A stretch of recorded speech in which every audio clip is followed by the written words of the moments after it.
Hello, pretties. I am so glad you're here because everybody is kind of barricading themselves inside their homes because of the coronavirus, and I understand you don't want to be outside and be potentially exposed. Okay. So I thought, what a better time than to watch rom-coms. It's spring season, spring's coming, spring's upon us. So this is the time to fall in love, and I thought, what better than have like rom-com movies. And I just want to talk to you guys. I kind of shop my stash but like my movie collection shop my stash, and I have like quite a few movies that I love, that if you own, or if you maybe have like a movie rental place near you. Live in Austin, Texas, so we have I Love Video, and I love Video. I love to check them out from time to time, like just like rent some movies. Maybe you want to rent them. I know some of them are on like Netflix or Hulu, so if you want to check them out there, you can. Or just just go through Netflix and put rom-coms, because there's nothing better in the spring than to watch rom-coms. People fall in love. This is the season of love, and I love the idea of love. So that's what we're doing right now. We're just gonna go through this. I do want to mention movies that I don't own, but I know are on Netflix, is like The Kissing Booth and the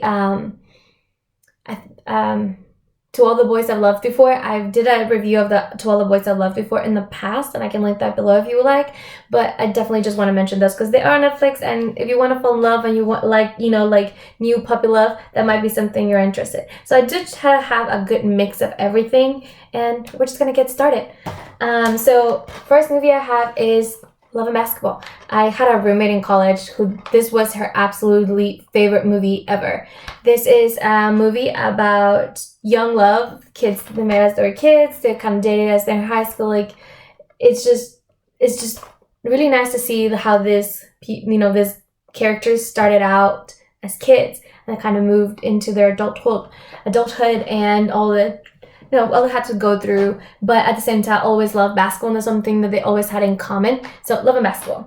I also have you can't have a rom-com thing and I don't mention Sandra Bullock or what's his name? I forget his name all the time.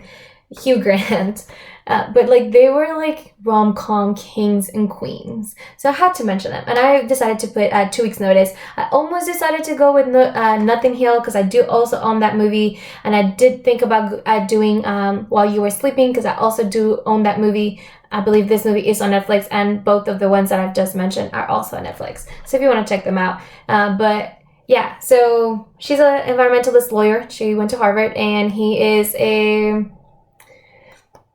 was born to wealth, to that's really it, and he's kind of like the face of a company, and so he ends up hiring her because this is like, this is how you're going to be able to make an impact and all that stuff. And then instead of being really bad experience for her, so she just has to put here 2 weeks notice and whatnot, and it's a rom-com and they fall in love, and obviously, but it's really funny, and I really like it.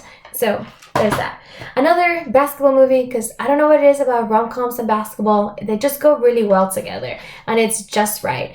And I really like this movie because it has a really good message. So Queen Latifah and Common, they end up having this like friendship, and then develops into a little more than that. And Queen Latifah is obviously insecure because not obviously, but she's a little insecure because she is a thicker woman.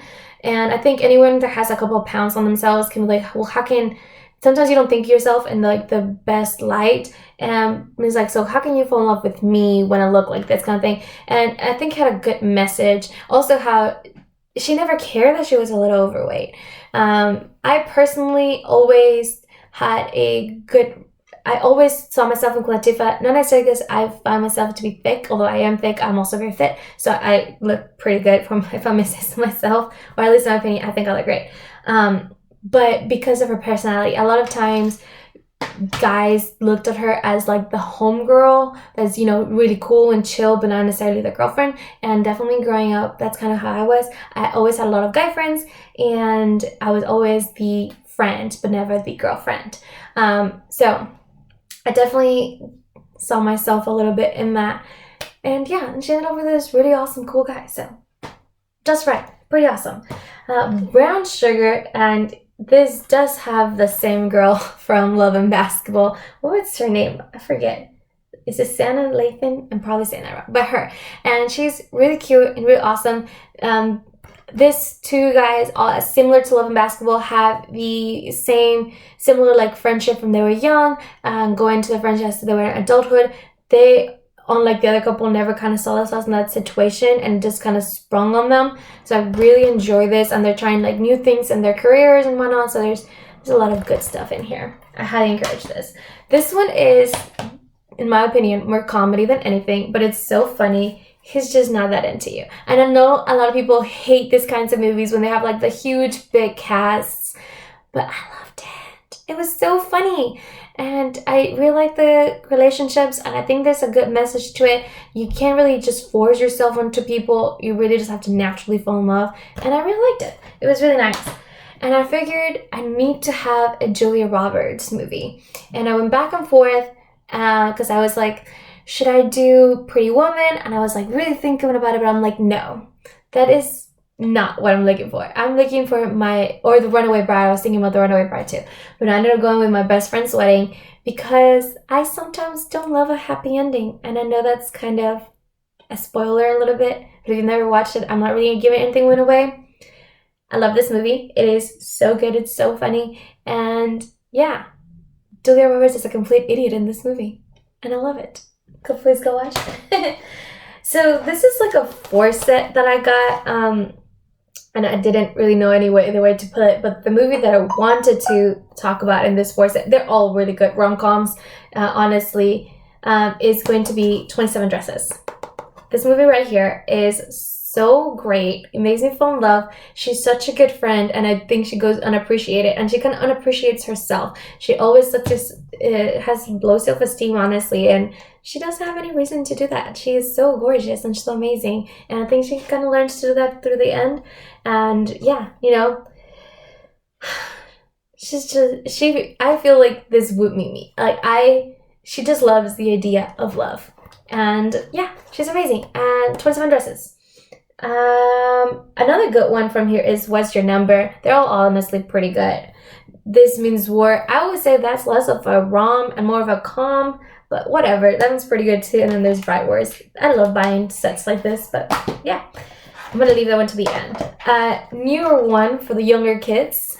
This is The Dove. All of this have been relatively older movies from like the 90s or the 2000s, early 2000s, but this one's newer. It came out in I think it was like 2014, 2015, so it's relatively newer. But it's The Dove, the designated ugly friend, I think. Fat friend, there you go. Which you don't necessarily have to be fat to be the dove. But I just thought it was a really cool movie. It was so funny, and I think it was oddly realistic, and they had a really good cast. I enjoyed it. I highly recommend it. I do believe that one's on Netflix. Bridget Jones' Diary. I know this one's on Hulu. All 3 of them are on Hulu, all the 3 Bridget Jones movies. Did anybody else, Bridget Jones, like the second movie, kind of caught you by surprise? Oh no, not the second. The third movie, where it's like he ends up being married to somebody else. I'm like, what the fuck? What the hell? What happened to the other 2 movies? But what is it? Oh, Bridget Jones' Baby. That's the one where I'm like, what the hell? But whatever. The original Bridget Jones, I really love, and I like it. And yes, her accent, British accent's kind of awful, but it's okay. It makes it what makes it funny and lighthearted. So I love that movie. I'm gonna wait for that one. All right, so we are about to enter this Meg Ryan craze because I love Meg Ryan. I think in the 90s and the early 2000s, she was the rom-com goddess. She is in almost every rom-com she's been, I always loved. And one of them is When Harry Met Sally. This is one where it's like you maybe didn't like somebody at first, but they can definitely still go into friendship and then love, and I loved it. It's so funny. There's this one scene where she's like explaining to his Harry how women can fake an orgasm that straight up cracks me up every single time without a fail. All right, and we're gonna transition from Meg Ryan into Tom Hanks because I have 2 Meg Ryan and Tom Hanks movies. Obviously, you have to have Sleepless in Seattle. I will say this is less calm and more rom, but that's okay because it's a classic and everybody loves Sleepless in Seattle. And You've Got Mail. I recently rewatched this movie because I love You've Got Mail. It's so sweet, and it's definitely one of those things where like hate turns into love. I'm sorry, my phone's been going crazy. It's my football team. I know it is. I'm just gonna mute it. You've Got Mail. If this doesn't remind you of 2000s, I don't know what will. That AOL connecting signal is so hilarious. But yeah, You've Got Mail. And going into my last movie, which is The Terminal. This, I know a lot of people have not watched this movie. This is not Tom Hanks' best. I understand, but it is my favorite movie of all time. And this is definitely not... How do I say this? This is not going to have the ending that you want. It is not going to be a happy ending, per se, but it's going to be a really good story. This movie makes me cry, makes me laugh, it makes me have empathy and sympathy, things that I don't always think of. Definitely has some twists and turns, and yeah.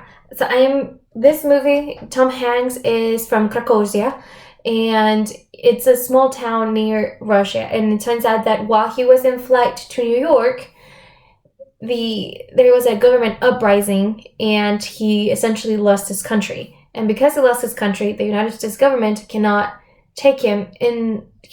His passport basically no longer works because his country no longer exists. And so he's just kind of stuck. And he's stuck in the terminal for many, many months at a time, not really knowing what to do, but he's following the law. He can't leave because he's not allowed to into the U.S. soil. They can't send him back because it's not safe. But they can't let him loose either because he doesn't qualify for a lot of things. So he's kind of just stuck in a crack, and he's following the law, and it's really funny. And he's such a good man. Like you kind of wish gentlemen like that still exist. He kind of feels out of place, like he's out of place, not just out of place, but like out of time. Which just makes me fall in love with his character so much more. It is my absolute favorite movie. Every single time I watch it, it makes me cry without a fail. Every single time. It is so sweet. The characters, all of the other characters besides just the main character, which is obviously Tom Hanks, are beautiful. Beautiful character and character growth and storylines, and it's just my favorite movie. That's all I can say. My favorite movie, and it is still technically a rom-com. That one's kind of a stretch. I will say that. It is a bit of a stretch, but it's still a rom-com. And I wanted to include it, so fuck it. So that's it. Basically, it's spring season. It's love season. Go through your movie collection. Go through Netflix. Go through Hulu. A lot of them are on both. Are on either of those services and platforms. I believe some of them might be in the Disney Plus as well. If you have Disney Plus, you'll be able to see those there too. But yeah, that is it. I hope you watch any of these movies, or what's your favorite rom-com movie. Please tell me what your favorite rom-com movie is. Please put it down below. I would love to hear it. If I haven't watched it, I'll definitely check it out because I love rom-coms. Who doesn't love love? And that's it. Please like and subscribe. I hope you're here still till the end of this. I try to do it as speedily as I could so that we're not here all day. And have a good day. Bye, pretties.